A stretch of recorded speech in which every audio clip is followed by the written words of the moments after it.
और उसके बाद मैं इस भूतिया बंगले में चली गई जहाँ पे हमें भूतों की सवारी करनी थी और जहाँ पे हमें भूतों को देखना था। उसके बाद हम बाहर आ गए और यहाँ पे देखा कि ये लोग बहुत ही ज़्यादा डरे हुए थे और बहुत ज़ोर-ज़ोर से चिल्ला रहे थे।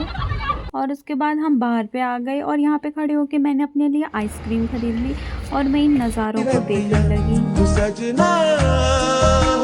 पाक सी और उसके बाद मैं इस रेस्टोरेंट में आ गई क्योंकि मुझे बहुत ज़्यादा भूख लग रही थी और मैं अपने खाने के वेट करने तक एक चक्कर ट्रेन के सफ़र करके आ गई और उसके बाद मेरा खाना भी आ गया। उसे खाने के बाद मैं फन सिटी से सीधे जी बाहर आ गई। काश किते मिल जावे रावां विच जी रब सी ओ और मेरियां मैं बाहर आके देखा कि ये 2 आदमी पहले से पता नहीं क्यों लड़ रहे थे। उसके बाद मैं सीधे रिक्शे में बैठ गई और होटल में आने के लिए तैयार हो गई और लेकिन मुझे रास्ते में बहुत ही ज़्यादा भूख लगी थी और पता नहीं किस वजह से। लेकिन बारिश बहुत तेज़ आ गई थी तो मैं रूम पे आ गई और मैंने कपड़े चेंज कर लिए और मैंने खाना ऑर्डर भी कर लिया था और थोड़ी ही देर बाद मेरा खाना भी आ गया था और खाने पे मैंने पनीर, नान और रसगुल्ले भी मँगाए थे। उन्हें खाने के बाद मैं सीधे तैयार हो गई मॉल जाने के लिए।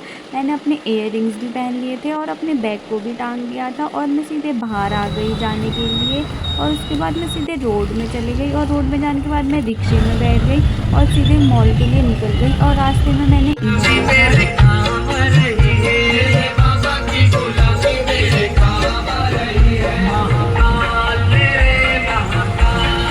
और फाइनली मैं मॉल में पहुंच गई जहां पहले से ही बहुत सारे लोगों की भीड़ हुई थी और अंदर जाने के बाद हमारी सबसे पहले चेकिंग हुई थी और जितना ही अंदर जा रहे थे वहाँ इतनी सारी चीज़ें थी देखने के लिए और मैं ऐसे ही थोड़ा इधर उधर घूमने के बाद मुझे प्यास लगी और मैं इस दुकान पे चली गई शेक पीने के लिए।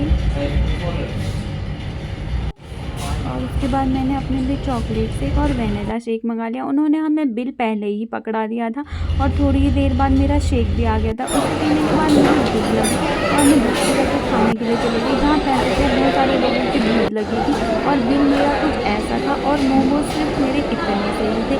इसे खाने के बाद मैंने थोड़ी कोको कोला पी ली और मैं अपनी मूवी की टाइमिंग का वेट करने लगी और इधर उधर देखने लगी। थोड़ी ही देर बाद मेरी मूवी की भी बारी आ गई और मैं सीधे मूवी हॉल के अंदर चली गई।